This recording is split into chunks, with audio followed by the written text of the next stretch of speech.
Aleluya. Gloria a Dios. Gloria al Señor.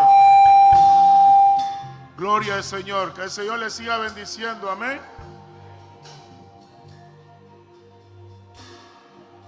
Vamos ahí mismo donde está de pie. Abrir nuestras Biblias en Jeremías 33, verso 3. Gracias, hermana. Queremos darle gracias al Señor y al pastor Caballero por el privilegio que me permite ministrar la palabra del Señor. Gloria a Dios. Gloria a Dios.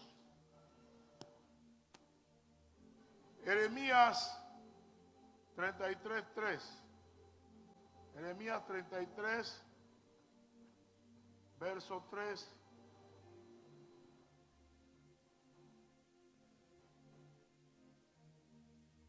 Vamos a leer el verso 1 al 3. Gloria a Dios. Dice así la palabra del Señor. Vino palabra de Jehová a Jeremías la segunda vez, estando él aún preso en el patio de la cárcel, diciendo: así ha dicho Jehová, que hizo la tierra, Jehová que la formó, para afirmarla, Jehová es su nombre. Clama a mí, y yo te responderé, y te enseñaré cosas grandes y ocultas que tú no conoces. Gloria a Dios. Gloria al Señor. Yo voy a pedirle al hermano que pase un Esli que ore. Yo quiero botonarme la camisa, ¿no? Para que ore por el mensaje de la palabra mientras yo... Amén. Bendito Dios y Padre Celestial, en esta hora, Dios, te damos gracias por tu presencia. Señor, porque estás aquí, Dios, porque tu palabra dice que en la reunión de los santos, Señor, tú habitas. Gracias, Señor, porque hemos preparado nuestros corazones para tu palabra, Dios. Y ahora, Dios, estamos, Señor, atentos a cada una de las palabras que salga de la boca de tu siervo, Dios. Padre, declaramos, Señor, que esta palabra hace cambios, Señor. Señor, que corta lo que tiene que cortar, que quita lo que tiene que quitar y trae esperanza a nuestra vida, Dios. Trae fe, trae valor, Dios, que será de cambio y será, Señor, en el nombre de Jesús, de buenas nuevas, Señor, de salvación para nuestra vida. Usa a tu siervo, Dios, y sé tú hablando a nuestra vida, Señor. Háblanos, papá, que tu siervo escuchan, Dios. Gracias, Señor. Te alabamos. Gloria al Señor. Pueden tomar asiento, hermano. El día teníamos otra camisa, ¿verdad? Por eso estamos así, corriendo. Bien, nosotros se nos ha invitado a ministrar al Ministerio de Intercesión el próximo fin de semana, pero el mensaje de hoy tiene que ver con la oración también. Así que tenemos que obedecer al Señor, amén. Porque uno dice, pero este mensaje parece que es para la intercesora allá en donde van, ¿no? Pero no, Dios quiere que se hable sobre oración esta noche también. ¿Cuándo quieren escuchar sobre una enseñanza sobre la oración? Amén. Gloria a Dios. Yo quiero hablar en esta noche acerca del clamor a Dios. El clamor a Dios.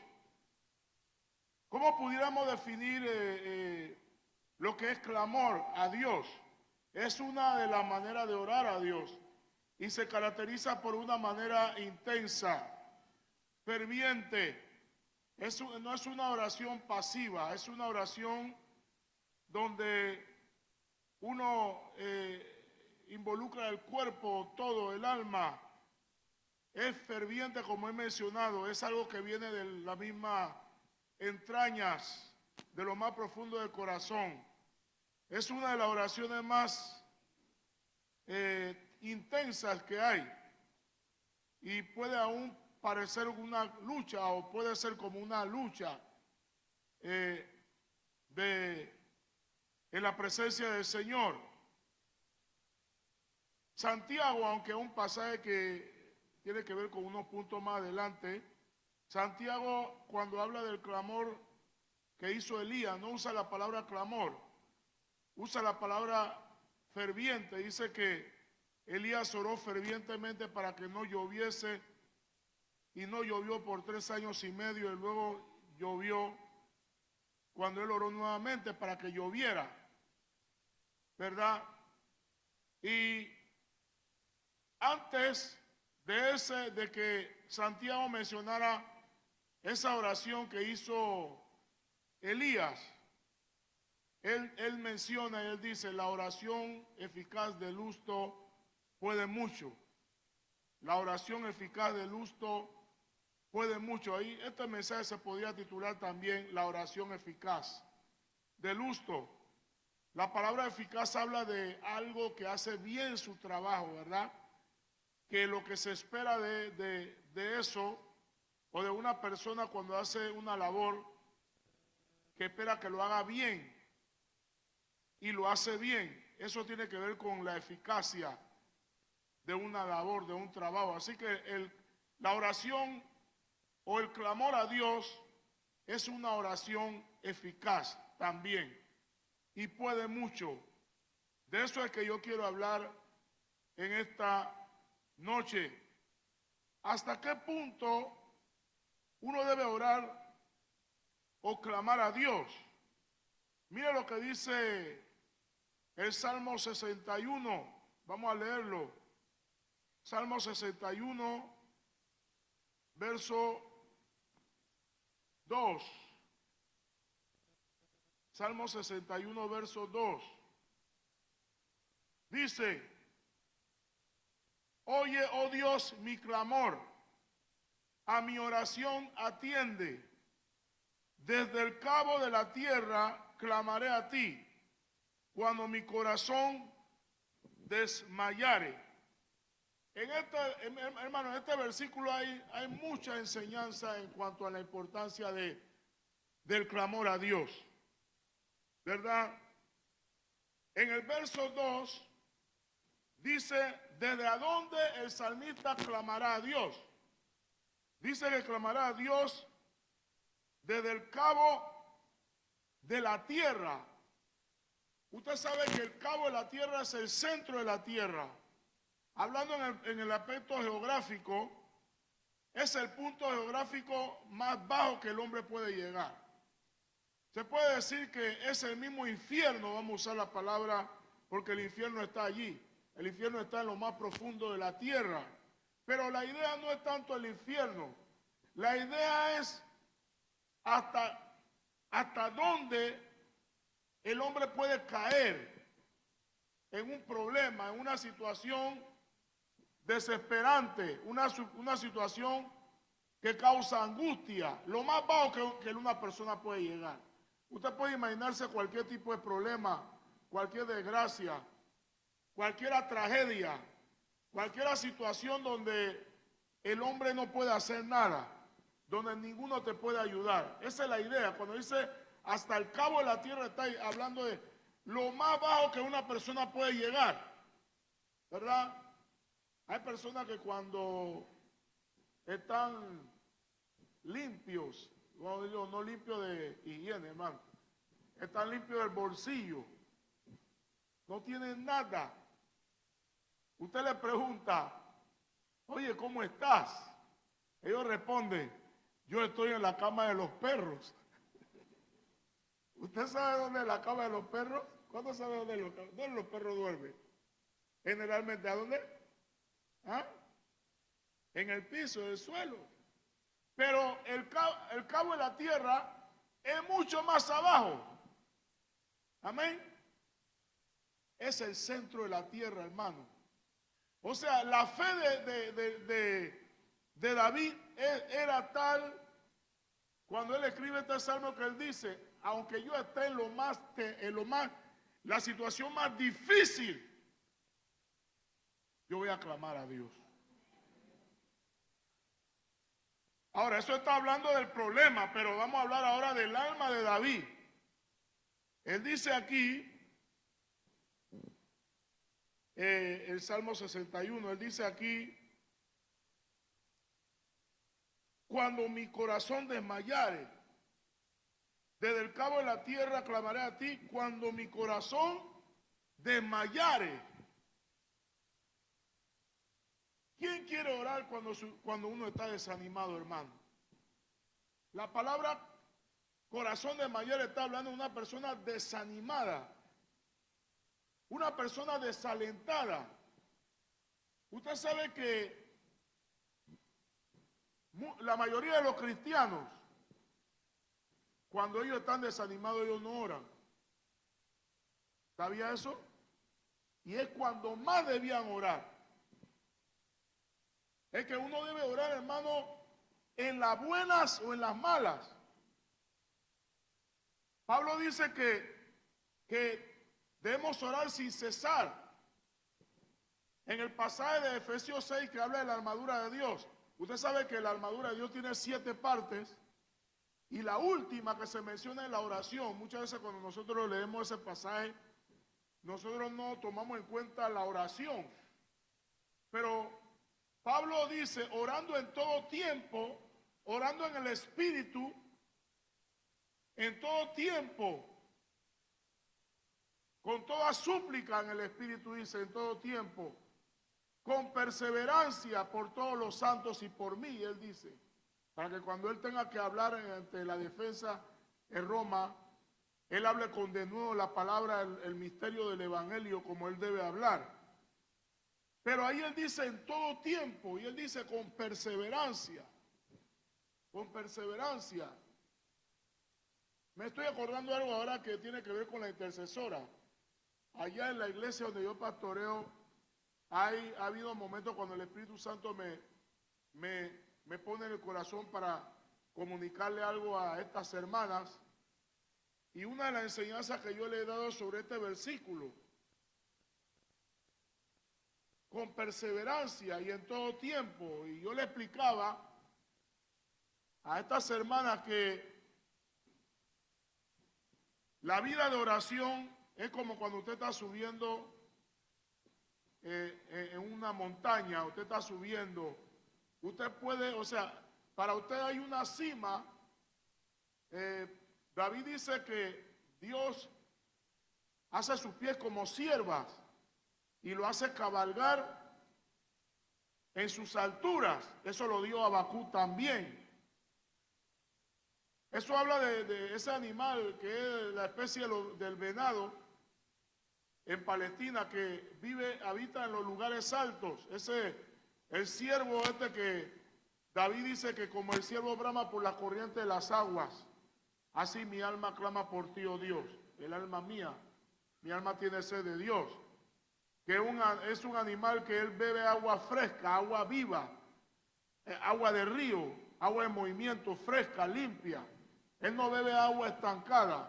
Y cuando a él le da sed, él comienza a olfatear el agua de las alturas. Y él comienza a bramar,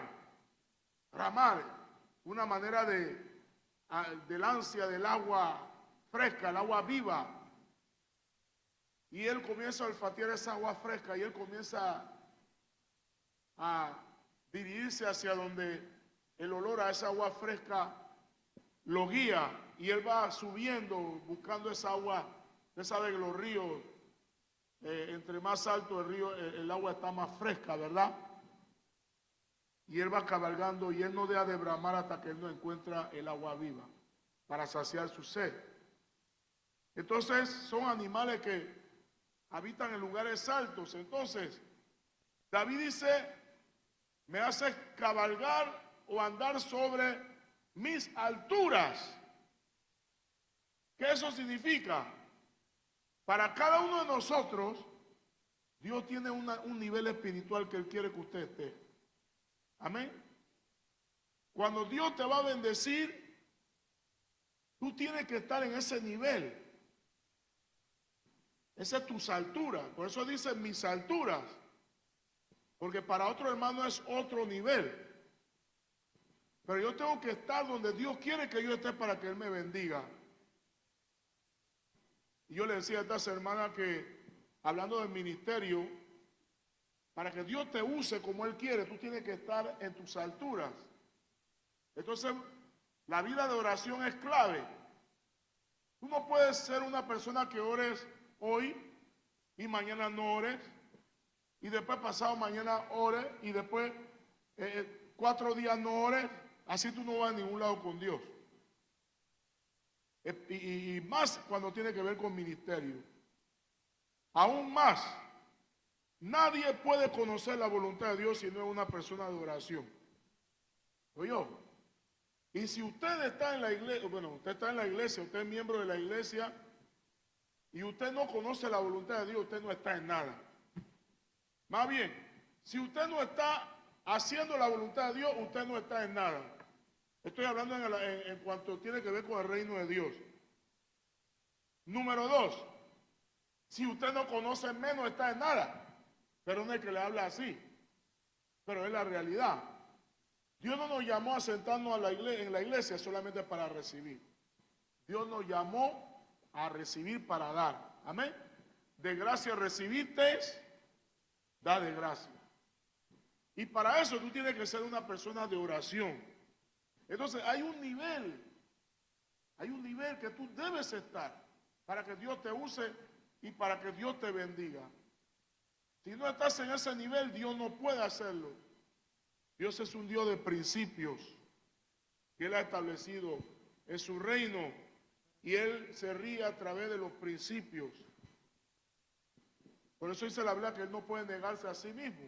Él estableció esos principios conforme a su palabra. Él nunca va contra su palabra. Entonces nosotros tenemos que estar acomodarnos a los principios de Dios. Pero usted debe orar en las buenas y en las malas. Y usted debe orar más en las malas. Porque ¿a quién iremos, Señor? Amén. Y como dice el salmista, alzaré mis ojos a los montes. ¿De dónde vendrá mi socorro? Y él mismo responde, mi socorro viene de Jehová, que hizo los cielos y la tierra.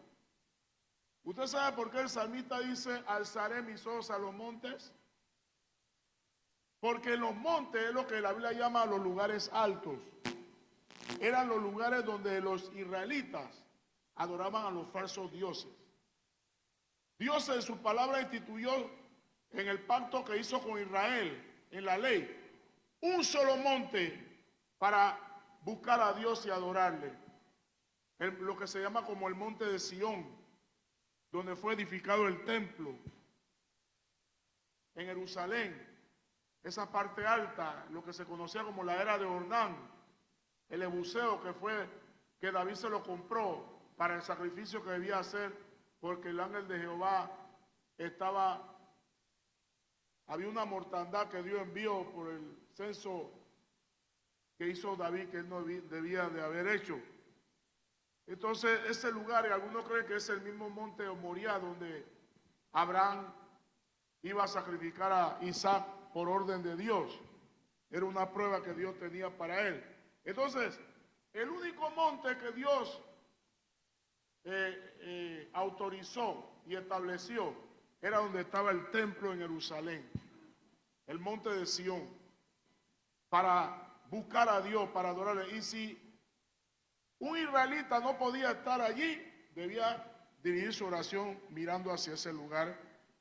La Biblia habla acerca de que cuando ellos fueron esparcidos por desobediencia de la tierra prometida, Dios mandó de que ellos, donde estuvieran, ellos debían de mirar a la dirección donde había sido edificado el templo y orar. Por eso Daniel oraba 3 veces al día con la ventana abierta mirando hacia la dirección del templo. Eso Dios lo mandó. Pero lamentablemente el pueblo israelita estaba inclinado a la idolatría y ellos adoraban falsos dioses. Por mucho tiempo lo hicieron. No fue hasta después de los 70 años de cautividad que aprendieron la lección de una manera dura. Pero ellos adoraban falsos dioses en los lugares altos, los montes. Entonces el salmista pregunta, O sea, él dice, alzaré mis ojos a los montes, porque ahí donde está, porque Dios nada más habla de un monte donde se le debía de orar y adorar. Pero él dice los montes, está hablando de lugares que la gente buscaba ayuda que no era Dios. Diferentes opciones fuera de Dios. Pero luego él llega a la conclusión, cuando él pregunta, ¿de dónde vendrá mi socorro? Como mirando los montes, o sea, usando su imaginación. O si algún monte estaba por ahí mirando, pero también dice los montes. Y él, ¿de dónde vendrá mi socorro? Y él dice, solamente hay uno. ¿Cuántos dicen amén? Mi socorro viene de Jehová, que creó los cielos y la tierra. ¿Cuántos dicen amén? No hay Dios como Jehová. Amén. Como dice el Salmo 115, no a nosotros, oh Jehová, no a nosotros, sino a tu nombre da toda gloria. Porque han de decir las naciones ahora, ¿dónde está nuestro Dios? Y luego él dice, nuestro Dios está en los cielos. Y él hizo lo que él quiso. ¿Cuántos dicen amén? Porque Dios es soberano. Él hace lo que le da su santa gana. Amén, hermano. Entonces, ahí está. Hay muchas opciones, entre comillas. Usted tiene un problema, pero solamente hay uno que te puede ayudar y se llama Jehová de los ejércitos. Amén. Y por lo general, los hermanos están desanimados, no oran. Cuando más deben orar. Usted sabe cuándo generalmente cuando el diablo te da un zarpazo mortal. ¿Ah, hermano? Cuando tú estás desanimado. El desánimo es un estado emocional que el diablo quiere llevar a todo cristiano para que tome decisiones equivocadas, fuera de la voluntad de Dios. Cuando usted está desanimado, es difícil que usted tome una decisión correcta. Por eso la Biblia dice, por nada estéis afanosos, sino que sean conocidas vuestras peticiones. Con toda súplica, oración, con acción de gracia, y la paz de Dios, que sobrepasa todo entendimiento, guardará vuestros corazones en Cristo Jesús. Es cuando más hay que orar. No, es al revés. Los hermanos no oran. ¿Ah? Se enfrían. Algunos se apartan. Algunos que no se apartan ya no son lo mismo. Pero, hermano, Dios tiene un nivel espiritual para ti y hay que buscar ese nivel espiritual. Amén. Al comienzo no es fácil, es una lucha, porque el enemigo no quiere, la carne no quiere y el mundo está ahí atrayendo. Pero si tú quieres tu bendición y tú quieres tu victoria, escala como el siervo, hermano. Escala y escala y escala hasta llegar a tu altura. Amén, hermano. Hasta llegar a tu altura. Entonces, hasta ese punto, hasta lo más bajo que tú puedes llegar, hasta lo más terrible. Mira lo que Job dijo. Yo sé que mi Redentor vive. ¿Ah? Él dice, aunque mi piel se deshaciera, aunque yo me muera, aún del polvo de la tierra Él me levantará. Mire, la fe puede llegar a niveles proféticos. O sea, y eso le pasó a Job, eso le pasó a Abraham. Cuando la fe trasciende los problemas, las circunstancias adversas, llega a un punto donde usted comienza a hablar proféticamente sin darse de cuenta posiblemente, o usted comienza a actuar proféticamente, usted comienza a pensar proféticamente.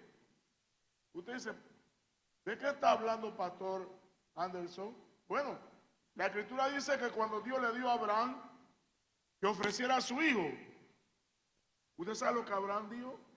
Y eso fue lo que hizo que él levantara el puñal para degollar a su hijo. Él dijo, yo estoy usando mi imaginación.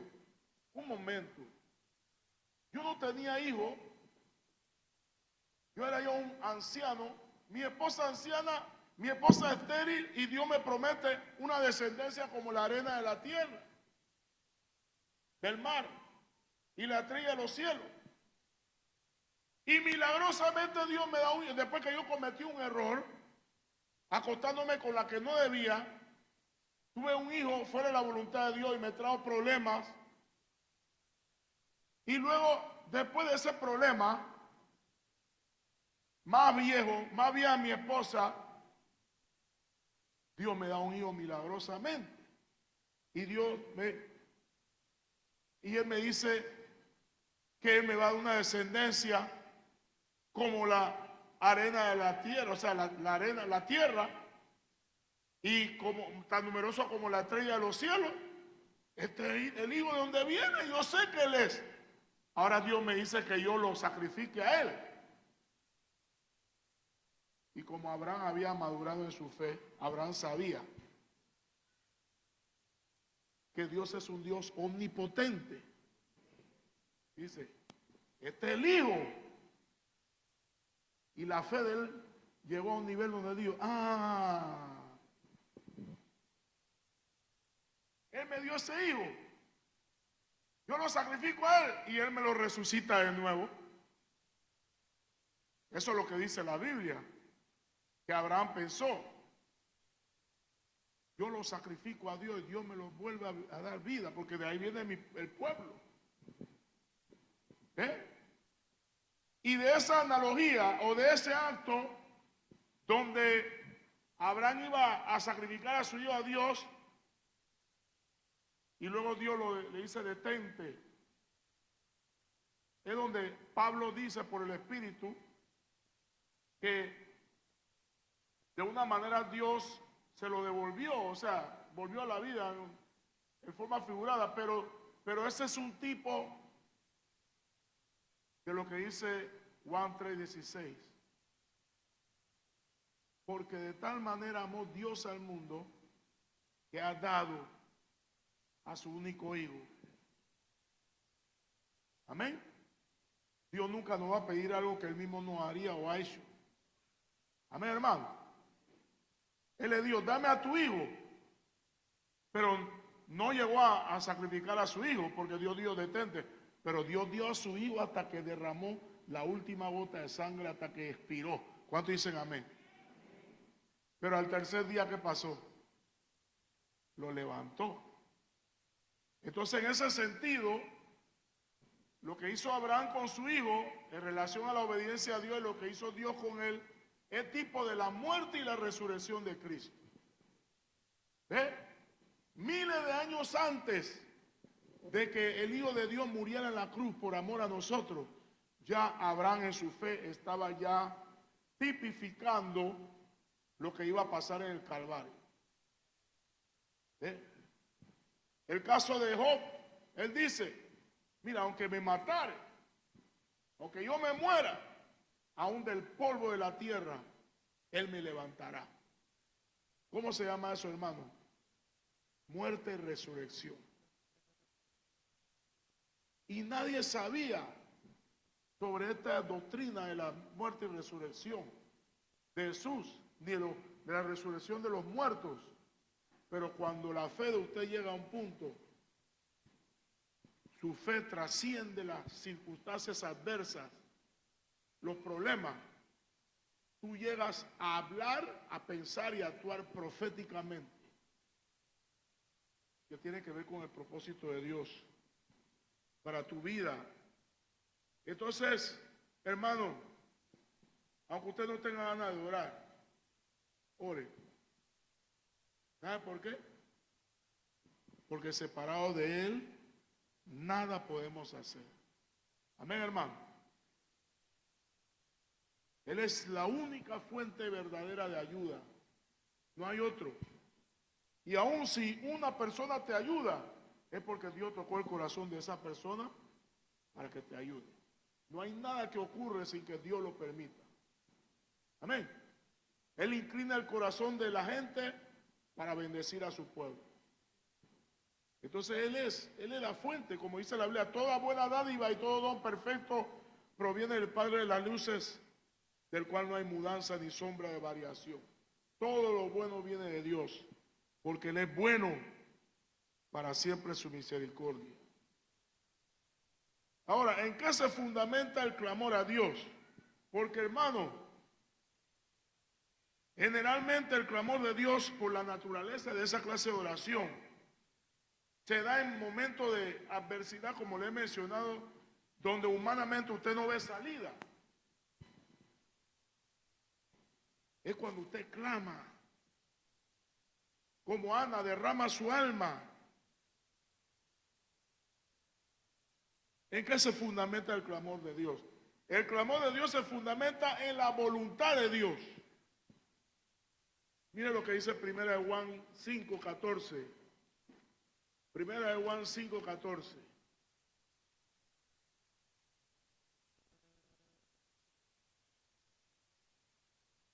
Y 15. Y esta es la confianza que tenemos en Él, que si pedimos alguna cosa conforme a su voluntad, ¿qué pasa? Él nos oye. Verso 15. Y si sabemos que Él nos oye, en cualquiera cosa que pidamos, sabemos que tenemos las peticiones que le hayamos hecho. Usted sabe que estos dos versículos es una manera de explicar lo que dice Hebreos 11:1. ¿Qué dice Hebreos 11:1? Es pues la fe, la certeza de lo que se espera y la convicción de lo que no se ve. Lo que pasa es que aquí está hablando de la fe en la oración. Pero el que tiene fe genuina en Dios va a orar a Dios. ¿Cuánto dice amén? No hay eso de que usted tiene fe en Dios y usted no va a orar. Si usted tiene fe en Dios, usted va a pedirle a Él. Amén. Pero aquí está hablando de una oración. La oración de fe. Es la oración conforme a la voluntad de Dios. Amén. Dice que si usted le pide a Dios cualquier cosa conforme a su voluntad, dice que Él nos oye, porque es la voluntad de Dios. ¿Cómo Él no nos va a oír si es su voluntad? Amén, hermano. Si hay algo que Dios anhela, es que se haga su voluntad. Eso no dice el Padre nuestro: hágase tu voluntad en la tierra así como en el cielo. Ese es para Dios lo más importante, hermano. Cuando se habla de la obediencia, está hablando de eso, de hacer la voluntad de Dios. No hay cosa más importante en la iglesia que se haga su voluntad. No hay cosa más importante en el ministerio que se haga su voluntad.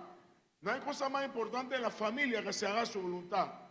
No hay cosa más importante en la vida del ser humano que se haga su voluntad. Es como yo le digo a los hermanos: ¿de qué vale venir a este mundo y tú ni llegas a conocer por qué viniste? Hay un propósito por el cual tú naciste, hermano.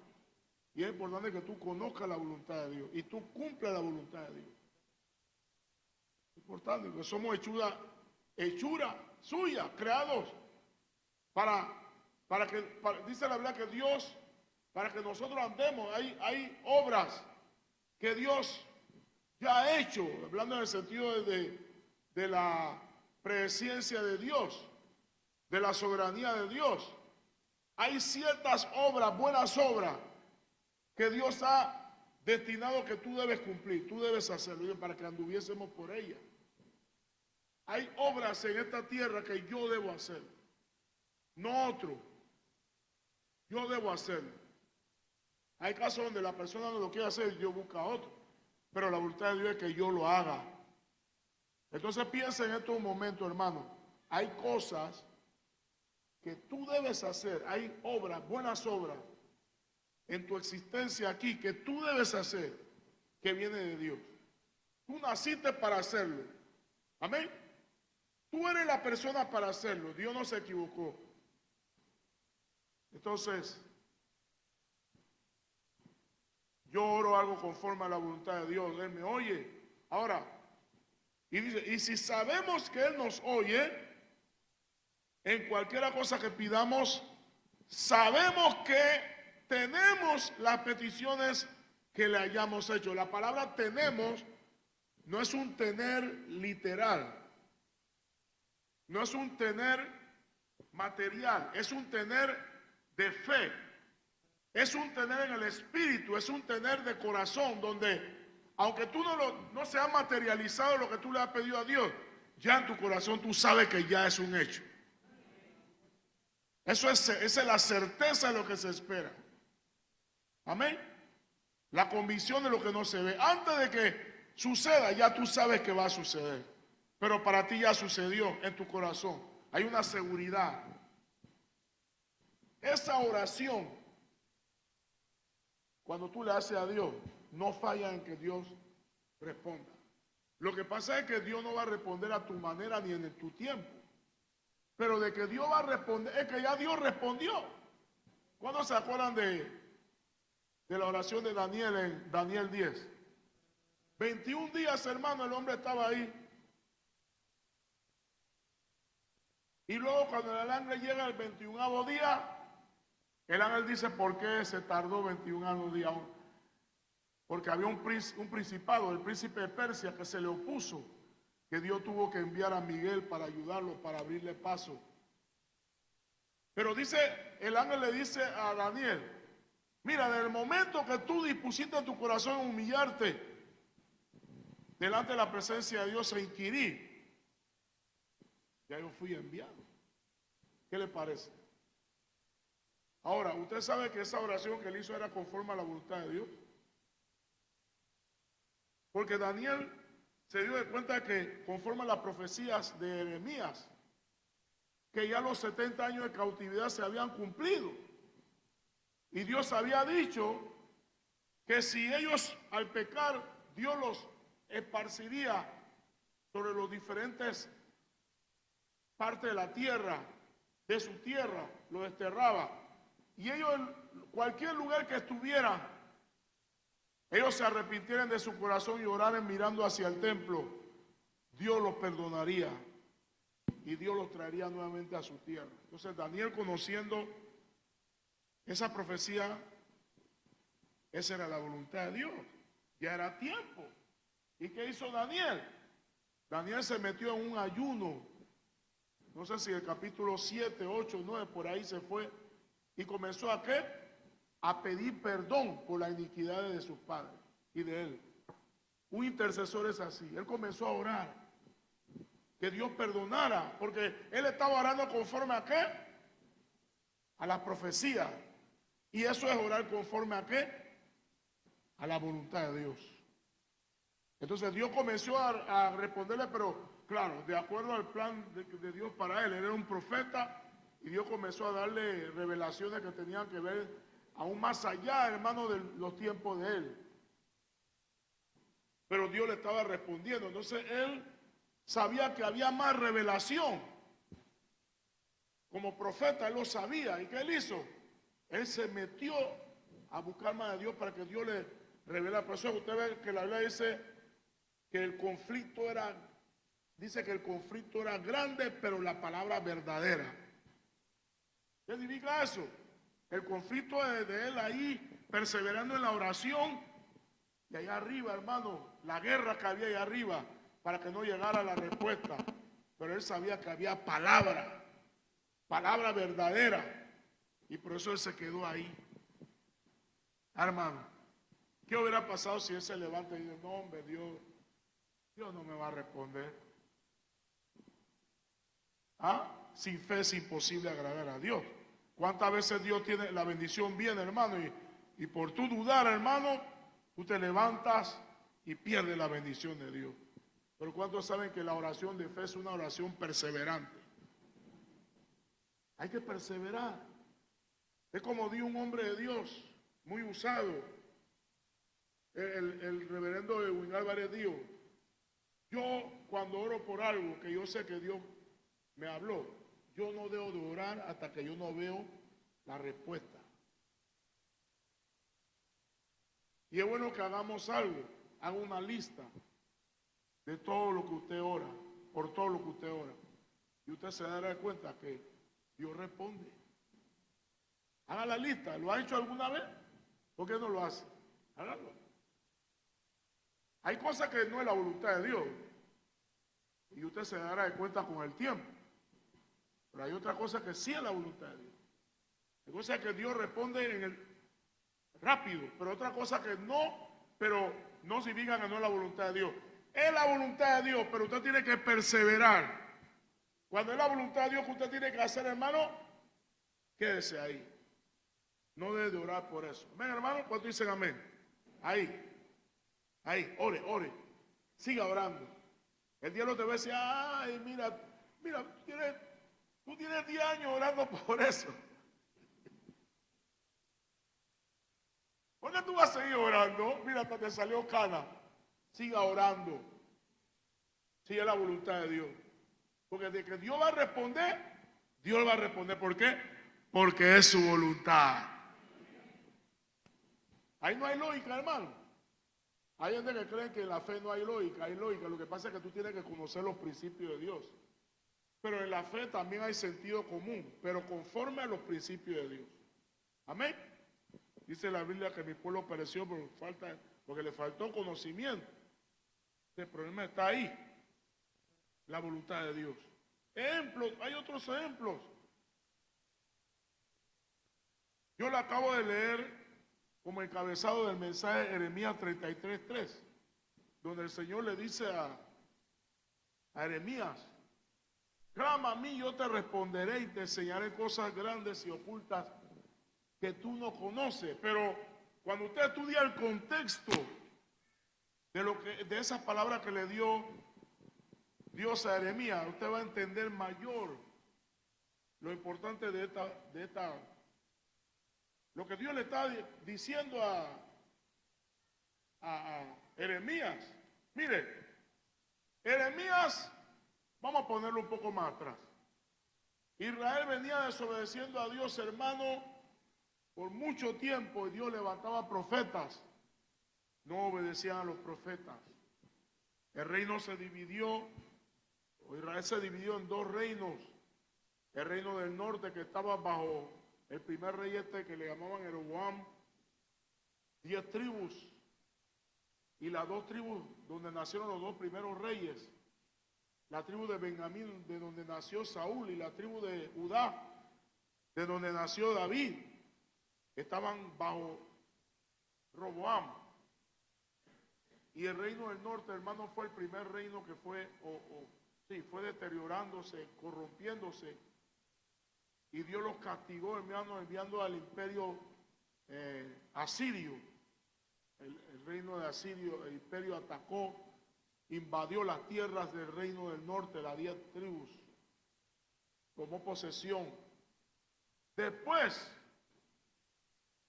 o mientras ahí, simultáneamente, pero de una manera más lenta, el reino del sur, que tenía que ver con los reyes de la casa de David, se fue corrompiendo de lo que se llamaba el reino de Judá, se fue corrompiendo. Ya había caído el reino del norte, ahora venía el reino del sur, corrompiendo, hermano. Y se levanta el imperio caldeo de Babilonia y conquista el reino de Asiria, el imperio de Asiria. Así que las 10 tribus del reino del norte quedan bajo el dominio de Asiria. Y luego, hermano, los caldeos van contra Judá o el reino del sur, pero en eso hubieron reyes buenos, así que eso como que frenó. Por ejemplo, como Acaz, un tiempo él se portó bien, un tiempo. Ezequías, el rey Osías, esos reyes, ahí. Usías también un tiempo, que se enalteció su corazón, Dios lo hirió con lepra. Pero el asunto fue que el reino del sur poco a poco, hasta que finalmente, hermano, cuando llega el tiempo de Manasés, el rey más malo que se menciona, hizo que Israel cayera en lo más bajo de la idolatría y el paganismo. Y cuando Manasés hizo eso, Dios dio, aquí no hay retroceso, el juicio viene. Ahí fueron a consultar a una profetisa, no creo que se llamaba Hulda, no recuerdo bien el nombre, si es Hulda. Y Dios le dio, dile a ellos que no hay retroceso, hermano. El rey Osías había celebrado la fiesta de la Pascua, había limpiado a Judá de los altares de Baal y otros altares que Dios había profetizado en el tiempo de Jeroboam. Pero Dios dijo ya no, y ustedes fue decayendo ya, hermano. El último profeta que quedaba, lo que llaman el profeta llorón. ¿Y cómo sufrió ese hombre? Ese hombre no murió porque Dios no quiso que muriera, porque Dios tiene la última palabra. Y por él profetizar de que, o decir de parte de Dios que los judíos debían de entregarse al ejército de Caldea, los babilonios, para salvar su vida, lo llamaron traidor e instigador de la traición, hermano. Y lo que los príncipes en la corte de Sedequías pedían su cabeza, querían matarlo.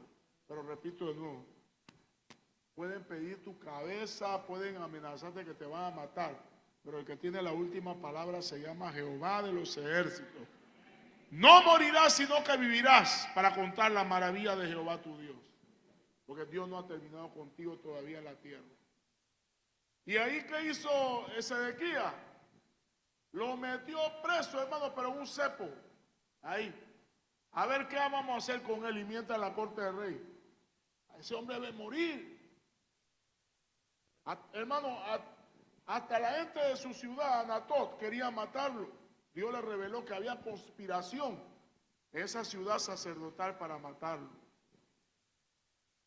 Y él ahí, y ya el ejército de Caldeo había sitiado a Jerusalén. O sea, nadie entra, nadie sale, la comida se fue acabando, el agua, las mujeres por la misma desesperación del hambre se comían sus criaturas. ¿Qué le parece? Era la desesperación grande, la gente muriendo de hambre, porque no querían que los caldeos se entraran. Pero Dios ya había hablado, el que no se entrega a los caldeos va a morir. Y en ese, hermano, que Dios había profetizado, hablado proféticamente a través de la boca del profeta Jeremías, de que lo que iba a pasar, que el imperio caldeo entraría a Jerusalén, iba a haber masacre, la ciudad sería incendiada, el templo sería destruido, todo sería destruido, y los que quedaran vivos serían llevados cautivos y allá estarían por 70 años. Esa era la profecía que Dios dio a través del profeta Jeremías. Eso iba a pasar. Eso iba a pasar. Y si había alguien que estaba convencido más que otro, era el profeta del cual salieron esas palabras. Pero estando en la cárcel, allí, como diciendo, yo no sé si voy a vivir o morir, estoy en manos de mis enemigos. Dios le dice, viene el hijo de un tío tuyo, Hananel, y él va a hablar contigo para venderte la heredad de su papá.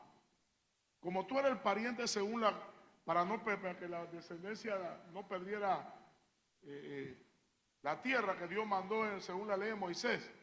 Nadie podía vender la tierra a una persona que no fuera de su parentela y debía ser en el orden del pariente más cercano. Así que Dios le dijo, viene tu primo a venderte la tierra de su papá. Tú eres la persona indicada para comprarlo. Así que Dios le dijo, cómpralo. Porque aún se van a plantar viñas en esta tierra. Aún se van a habitar en casas. Pero, hermano, el asunto es que usted entienda qué es lo que Dios está diciendo. O sea, los caldeos venían arrasados, hermano. Y ya esa tierra no iba a ser de los israelitas. Esa tierra iba a caer en manos de Nabucodonosor, el emperador de Babilonia. Entonces, según el hombre, era una locura, era una tontería, era una estupidez que Jeremías comprara eso si eso no era para él. Pero Dios siempre prepara a su siervo. Dios lo prepara. Así que Dios le estaba hablando de antemano. Y Dios le estaba diciendo, cuando Él venga, cómprase. Y cuando Dios le dio eso, hermano Jeremías comenzó ahí a hablar de la omnipotencia de Dios.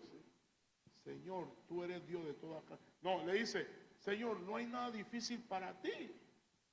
Tú me estás diciendo a mí, mire, los caldeos van a entrar aquí y destruir, y eso será de ellos. Y tú me estás diciendo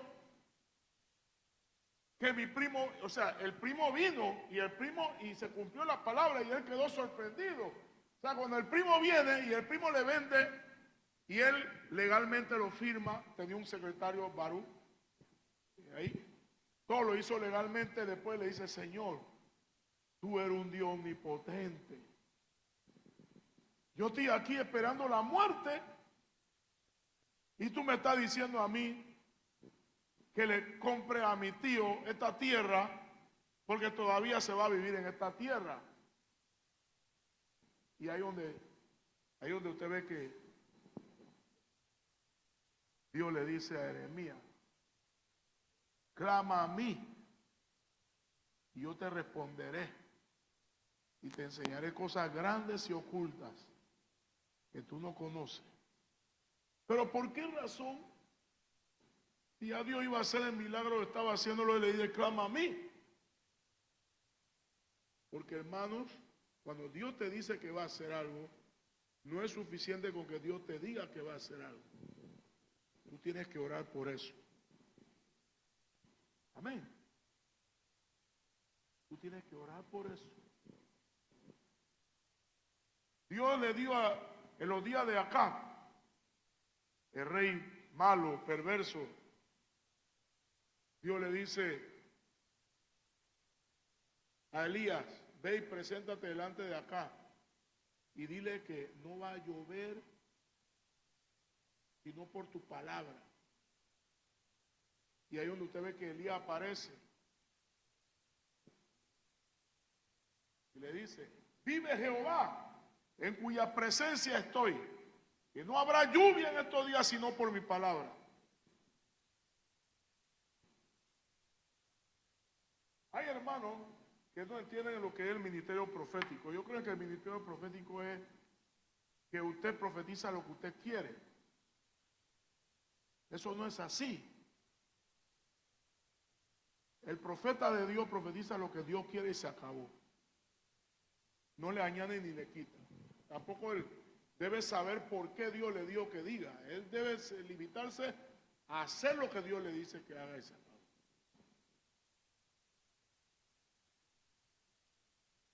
No es que él le dio la gana, él estaba bravo con Isabel y acá viene Dios, va a ver ahora, ¿quién soy yo? No. Dios le dijo, ve y dile que no va a llover. ¿Y sabe por qué dice, si no por mi palabra? Porque a los profetas de Jehová no le creían nadie. Estaban siguiendo y oyendo a los profetas de Baal. Así que por eso él dijo, por mi palabra. Pero él dice primero que, vive Jehová, en cuya presencia estoy. El profeta no se representa a él mismo, sino que representa a Jehová. Pero dice Santiago 5, que él oró fervientemente para que no lloviera. ¿Qué le parece? Pero si Dios le dijo que no va a llover, porque él tiene que orar. Si Dios lo dijo, hay que orar. Esa es la oración conforme a ¿qué? La voluntad de Dios. Yo lo llamo también la oración profética. La oración que conforme a lo que Dios dice. Y dice la Escritura que después de 3 años y medio, Dios le dijo, ve y preséntate delante de acá, el rey acá, y dile que va a llover. Pero usted sabe por qué Dios le dio eso. Eso no es así por así, hermano. Dios había dicho por la boca de Moisés que si el pueblo desobedecía a Dios, Dios los esparciría de la tierra, como hizo con las naciones de Canaán, en los tiempos de Jericó, en los tiempos de Josué, como castigo. Y si ellos después que fueran esparcidos, Dios también dijo que no iba a llover, que Dios cerraría los cielos y no habría lluvia. Pero si ellos se arrepentían de sus malos caminos, Dios abriría nuevamente yo lo llamo la llave, ¿no? Para que lloviera. Hay un versículo, no recuerdo bien, que dice que si mi pueblo por el cual mi nombre es invocado se arrepintiera, se convirtiera en sus malos caminos, que se humillare, yo iré de los cielos y sanará su tierra. Amén. ¿Cómo se sana la tierra? Con la lluvia. Si no llueve, ¿qué pasa, hermano? ¿Qué pasa con la tierra? No hay vida. La tierra se enferma cuando no hay agua. No hay comida. La gente se muere de hambre. La comida viene de ahí, pero con la lluvia. Entonces Dios cierra para enseñarle a ellos que el que abre y cierra se llama Jehová. Y hay que poner su confianza en Él. Amén, hermano. Entonces, bueno, después que ellos se fueron tras Baal, Dios le dijo, porque Isabel había contaminado a Israel con la adoración a Baal. Había levantado y fortalecido ese sistema idolátrico, diabólico. Y Dios le dice, bueno, mi palabra se debe cumplir. ¿Ve? Y dile que no va a llover. Pero con todo y eso, con todo y que Dios habló a través de Moisés, y con todo y que se cumple la palabra, Dios habla a través de Elías. Hermano, sí, pero Elías tuvo que orar. ¿Y sabe cómo él tuvo que orar? Santiago, ¿cómo? Fervientemente. Y después, ¿por qué Dios le dice, ve y presenta delante del rey y di que va a llover? ¿Por qué? Si él dijo que no va, porque Dios le había dicho a Elías, ve y preséntate delante de Acab. Sí, pero hay algo que no se dice que Dios dijo, pero más adelante usted lo ve.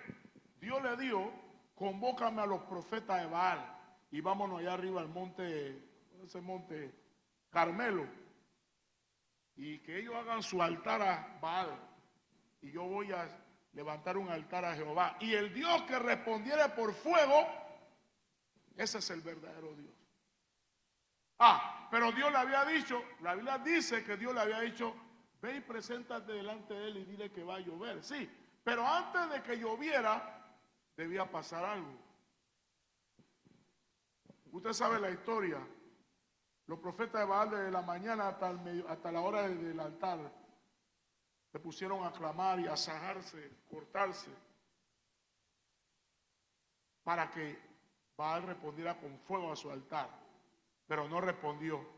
Pero cuando Elías comenzó a orar, hermano, hay una parte que Elías dice, para que este pueblo sepa que tú me has mandado a hacer esto, que tú eres el Dios, que tú haces volver sus corazones a ellos.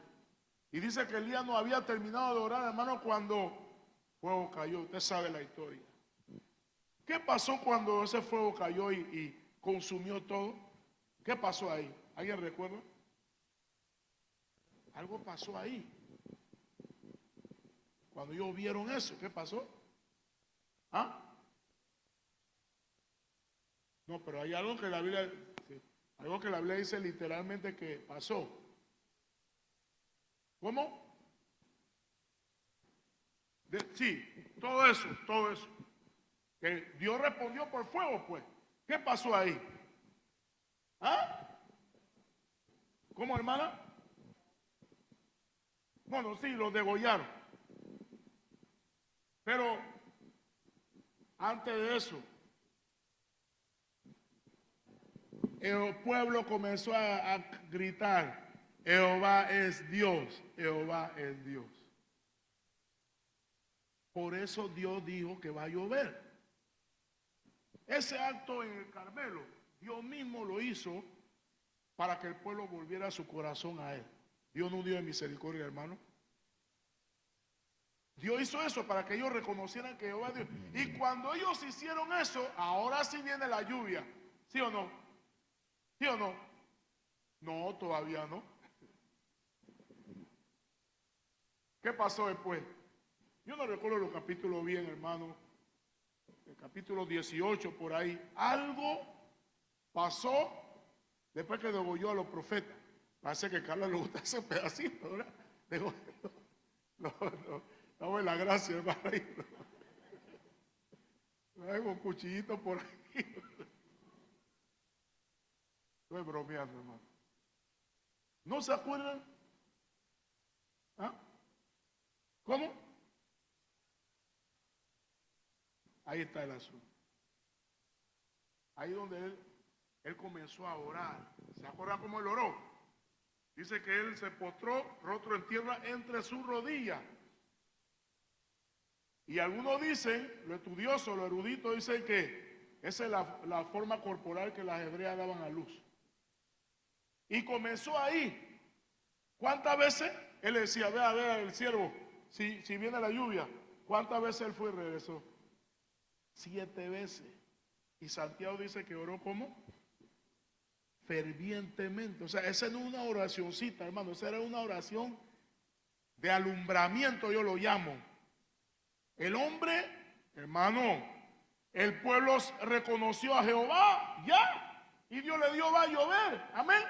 Pero él tuvo que orar fervientemente. No es suficiente con que Dios te dijo. Aunque tú veas las condiciones como que ya, hay que orar hasta que suceda. Eso fue lo que él hizo, ¿sí o no? Ya, no. La 7ª vez. Yo veo una nube como la palma de la mano de un hombre. A él Dios. Mira, rápido, apúrate que se acerca una gran lluvia.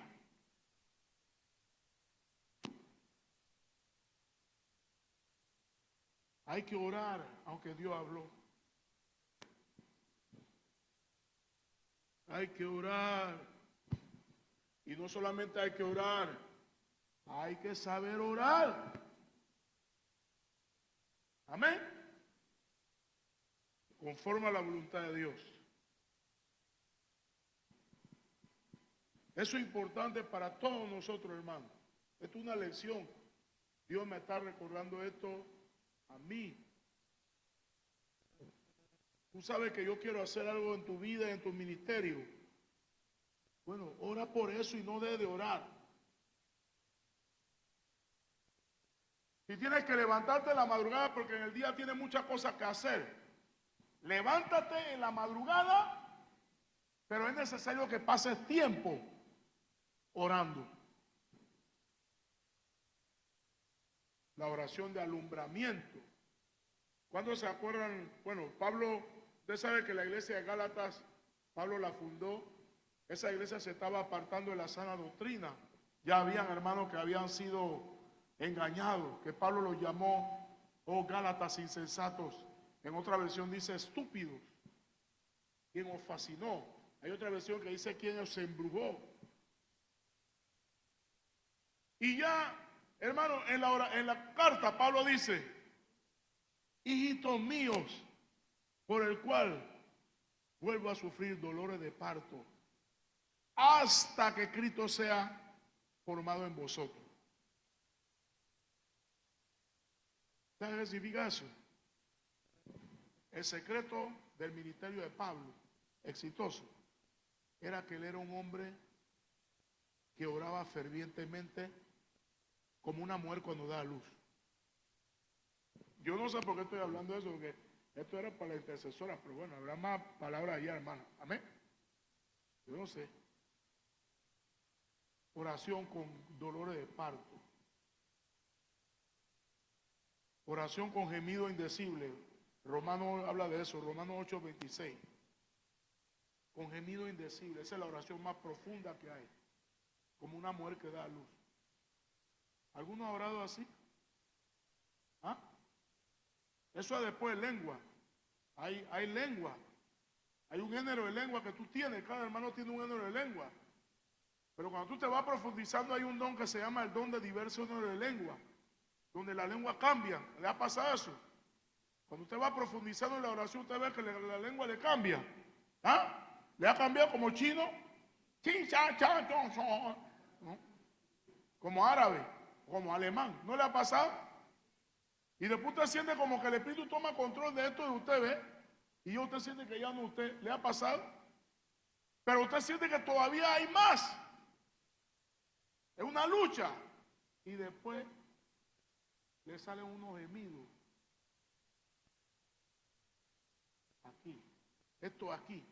Como así. Y usted no puede permanecer de pie. Usted tiene que postrarse. Usted no puede quedarse de pie así. O se dobla. Usted queda gimiendo. Y a veces los gemidos son como gritos. Esa oración no es para los cultos. Esa oración es privada. Los grandes hombres de Dios tenían gente así en los tiempos de antes. Wesley. Dicen que habían unos hermanos que se iban antes. Antes que él llegaba al pueblo, una semana antes. Y alquilaban una habitación en el hotel y se encerraban ahí por día. En una ocasión, una persona que trabajaba en el hotel, no le llamaban hotel en ese tiempo, abrió así sin tocar la puerta. Cuando abrió así, estaban en el suelo, estaban llorando y gritando. ¡Ah! Eso que yo estoy hablando, muchos no entienden eso, pero es el secreto de un ministerio exitoso. Gente que dan a luz el milagro. Ahí es. Yo estoy convencido de esto que voy a decir, hermano. Yo nací de nuevo porque alguien me dio a luz. Alguien tuvo que darme. Eso es lo que dice Pablo. Yo no estoy hablando, inventando doctrina. Pablo dijo, hijitos míos. ¿Qué significa hijitos míos? ¿Ah? Ahí está, ¿cómo se llama esta epístola de Filemón, no? Filemón, donde Onésimo, ese era un esclavo que no sé qué le hizo al amo, se escapó, salió huyendo. Y esos tiempos castigaban duramente a los esclavos cuando hacían eso. Y él quedó preso y Pablo estaba ahí en la prisión. Y Pablo lo ganó para el Señor. Pero cuando Pablo habla de él, ¿qué Pablo dice? A él yo lo engendré en mis prisiones. Lo engendró. Pónganse a pensar un momento. El día de la recompensa, hermano, allá arriba, cuando llamen a los siervos de Dios, los grandes predicadores, habrá sorpresa ahí. ¿Usted sabe por qué habrá sorpresa? Hay gente que están trabajando para el reino y usted no lo sabe. Es algo que nadie sabe, solo Dios lo sabe. Y esos grandes hombres de Dios que usted ve que Dios levanta, si no hubiera esos hermanos anónimos haciendo la obra de Dios en el Espíritu, esos hombres nunca hubieran tenido el éxito ministerial que tienen. El clamor. En un ministerio, en una vida cristiana, las dos cosas más importantes son palabra y la oración. Esas dos cosas. Esas dos cosas. La palabra y la oración. Enséñeme a un hermano de oración o enséñeme a un hermano que usted ve que Dios lo está usando en victoria yo le enseñaré a un hermano de oración y de la palabra. Enseñemos una iglesia que Dios está llevando de victoria en victoria. Yo le enseñaré a una iglesia que está marchando a través de un ministerio de intercesión y una iglesia que se mueve cuyo fundamento es la palabra.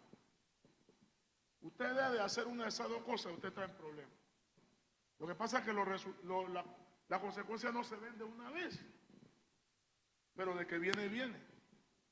Pero si usted lo hace, si usted lo comienza a hacer, los resultados también vienen en el tiempo de Dios. La palabra. Para terminar, hermano, hay obstáculos, yo no voy a leer por el tiempo. Hay obstáculos en el clamor, ante el desafío del clamor. ¿Ah? Sí, el diablo no quiere que tú clames. Recuerda que el clamor no es una oración pasiva, es una oración, es una lucha, es un trabajo. Usted sabe que la oración es un trabajo. Lo que hay hermanos que no creen eso. Dice, ay, esa hermana se la pasa nada más orando y no hace nada en la iglesia. Cuidado, cuidado. ¿Se acuerdan de María y Marta? ¿Ah? Si no hay gente orando, no hay nada. ¿Oyó, hermano? El reverendo, el hermano G. Ávila, él era un maestro, yo creo que de biología, de física o química. Y Dios poco a poco lo fue. Él ministraba, pero seguía trabajando. Un día, un ayuno de 17 días. En ese ayuno Dios le dijo, quiero que te dediques al ministerio tiempo completo. Pero mientras él estaba en el ayuno, usted sabe lo que Dios hizo. Dios comenzó a hablarle a diferentes hermanos en Puerto Rico para que dejaran su trabajo y formasen el batallón de, no me acuerdo el nombre de intercesión. Creo que Cristo viene, algo así. Hermanos que dejaron su trabajo, Dios los llamó a dedicarse a orar por el ministerio de Gial, que Dios le dio a Gial. ¿Qué significa eso? Eso muestra la importancia del clamor. Clamor. Ahí está ese, ¿cómo se llama este que canta La Gran Tribulación? Marino. Marino es un hombre de oración. Aún mientras él está cantando, él está orando. Un hombre de oración. Hay obstáculos. En Marcos 10, 46 a 52, usted lo puede apuntar ahí. Dice la Escritura que cuando Jesús entraba a Jericó, había un ciego llamado Bartimeo, hijo de Timeo.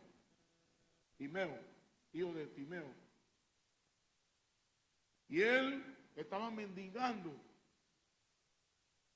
Y cuando él se dio de cuenta que Jesús de Nazaret estaba pasando, y no sé quién le dijo a él, hermano, que Jesús podía darle el milagro. El asunto es que él sabía. Dice que el hombre comenzó a gritar: Jesús, hijo de David, ten misericordia de mí. Ahora, piensa un momento en esto. Ese hombre era ciego, ya nadie podía ayudarlo. Y él oye que el que podía ayudarlo pasó. El Dios que hace milagros estaba pasando. Podía ser la única oportunidad en su vida para que recibiera su milagro. Y él dijo: esta oportunidad nadie me la quita. Yo quiero mi milagro. Y él comenzó, hermano: Jesús, hijo de David, ten misericordia de mí. Y entonces los que estaban ahí lo reprendían: ¡Ey, cállate, hombre! Y el hombre, la Biblia dice que cállate. El hombre comenzó a gritar fuerte: ¡Jesús, Dios!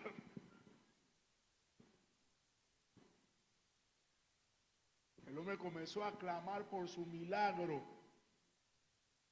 ¿Y qué pasó cuando él hizo eso? ¿Ah? Eso iba pasando, hermano. Cuando él comenzó a gritar, Jesús hizo así: dígame que venga.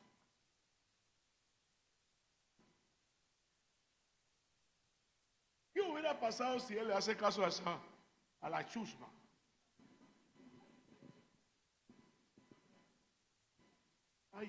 Perdone, pierde su milagro.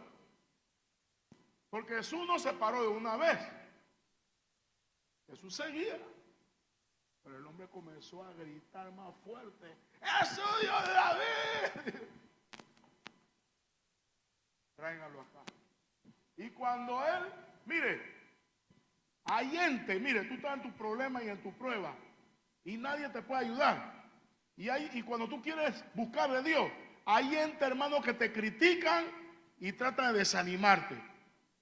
Pero es cuando más tú debes clamar a Jehová. No dejes que ningún diablo te robe la bendición de Dios.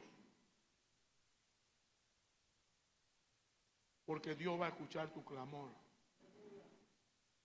Tu clamor va a detener, Dios está por ahí pasando. Dios se va a detener y Dios te va a mandar a llamar. Ven acá.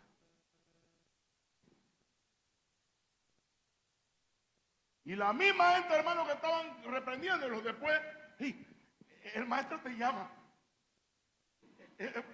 Hermano, hay gente así, aún en la familia. Cuando yo me convertí, el único cristiano era yo, en la casa. ¿Dónde yo oraba, hermano? En el baño. Ahora, a mí no me importaba quién me oía, hermano. No, ese vocerón. ¡Ah! Mira, esa es una prueba bien dura, hermano. Yo me metí en un ayuno. Este ayuno es vida o muerte.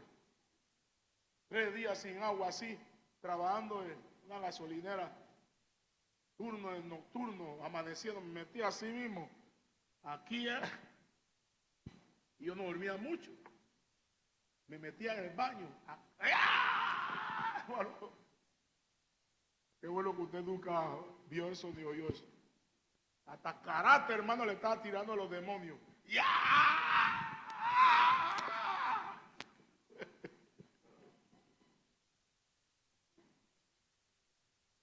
Yo no pensé en mi hermano, ni mi mamá, ¿qué iban a decir? Yo estaba tan metido en la cosa de Dios que yo ni pensé como Bartimeo, ¿qué me importa que va? ¡Ya, Señor! Hermano, ¿sabe qué pasó? En ese ayuno, oiga, para aquellos que dejan que sus familiares, los amigos los desanimen, en ese ayuno, Dios me abrió los ojos espirituales y yo comencé a ver a mi casa lleno de ángeles. Yo vi ángeles en la casa. Usted ve como guardaespaldas. No solo me cuidaban a mí, cuidaban a mi familia. Y ellos no eran cristianos. ¿Y por qué lo hacían? Porque había un hijo de Dios en esa casa. Hermano, se sentaban en los sillones, algunos estaban parados. Como 3 aquí, cuando mi mamá se iba al otro cuarto, 2 se iban y el otro se quedaba acá y se iban para allá. Mi hermano así, y se movían, o sea, un grupo se quedaba aquí, otros se iban para allá. Yo lo vi. Ángeles en mi casa, cuidando a mi familia, cuidándome a mí y cuidando a mi familia. Y yo voy a ponerme a pensar qué van a pensar ellos. Es todo lo contrario. Muchas veces cuando usted comienza en el evangelio, se burlan de ti, te dicen yo te doy 1 mes, después cuando pasa el mes yo te doy 6 meses, y después 1 año y después ya no te dicen nada. Y si tú perseveras cuando pasa el tiempo, después tú sabes lo que hacen. Le dicen a su amigo, hey, ese es el siervo de Dios. Ellos hicieron eso conmigo. Cuando yo me convertí, hermano, como mi hermano mayor me regañaba, me llamaba, ay, ¿qué te pasa a ti que tú te vas a cambiar de religión? Yo ni le hacía caso. Lo respetaba, pero no le hacía caso. Años después, ellos estaban en un grupo así, ahí en calle 12, por ahí, calle 13, por el Intel. Él está con su amigo ahí, en el parque. Y entonces yo voy pasando. Dije, ¡hey, Relio! ¡Venga, Relio, venga! Roelio, crúzame. Y yo, ven acá. ¿De qué? ¡Ey! Le dice a los amigos, él es reverendo, mi hermano es reverendo, oye, Roelio, tú no eres pastor allá en Panamá. Sí, estoy diciendo, ¿tú crees que es mentira? El mismo que me estaba regañando y diciéndome que yo me cambié de religión. ¿Pero qué pasó? Ese es cuando tú perseveras. Amén. Pónganse en pie, hermano. Clamor. Clamor. Clamor. Hay que clamar. Hay que luchar en la oración. Hay que luchar, hermano. No debe de luchar en la oración. Amén. Si usted siente que la carga es muy grande, derrame su alma. Vale la pena. Vale la pena. Pasa al altar un momento, hermano. Vale la pena. Yo recuerdo un hermano, ahí en el templo Calvario, hermano, al lado, todas esas casas eran de madera, casa condenada.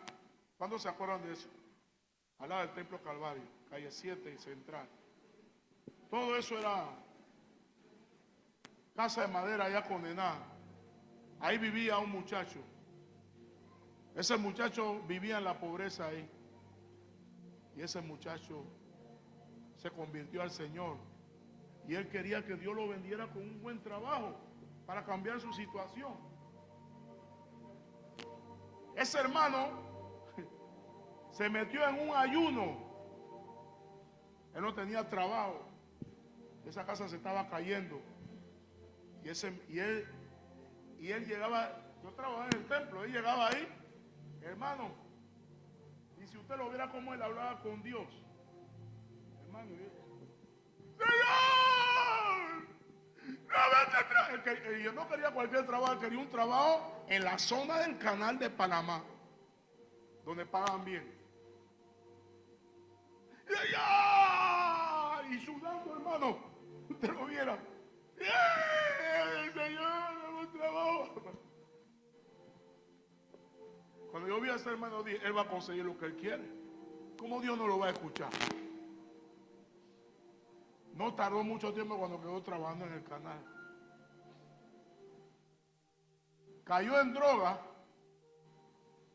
y no pudo seguir trabajando, pero le dieron una oportunidad. Le dieron, rehabilítate.